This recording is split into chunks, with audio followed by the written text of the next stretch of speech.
বন্ধুরা, জয় মা কালী। তোমরা তো দেখেছিলে যে আমি একটি মা কালীর ছবি এঁকেছিলাম। এই আঁকাটি আজ আমি আমার গুরুমায়ের হাতে দিয়েছি। দেখে মনে হচ্ছিল আমার গুরুমায়ের হাতে যেন এই ছবিটির মধ্যে প্রাণ প্রতিষ্ঠা হলো। বন্ধুরা, মায়ের ছবিটি কত পছন্দ হয়েছে তোমরা আমার গুরুমায়ের হাসি মুখ দেখলেই বুঝতে পারবে। মায়ের ছবিটি খুব বেশি ভালো লেগেছে। আর তোমাদের কেমন লেগেছে সেটা কিন্তু তোমরা অবশ্যই কমেন্ট করে জানাবে। দেখুন বন্ধুরা, দেখে মনে হচ্ছে একই মা যেন ভিন্ন ভিন্ন রূপে বিরাজ করেছেন। ছবিতেও মা, বাইরেও মা, মনে হচ্ছে যেন একজন দুই রূপে আছেন।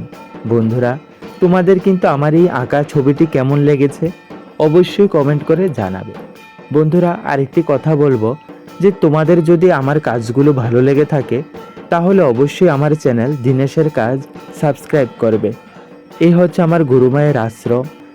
দেখুন, ফলহারিণী অমাবস্যার দিন মায়েদের কত ভালো লাগছে, কত স্নিগ্ধ, কত সুন্দর।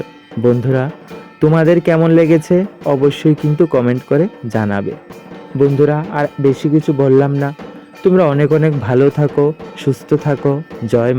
জয় মা কালী।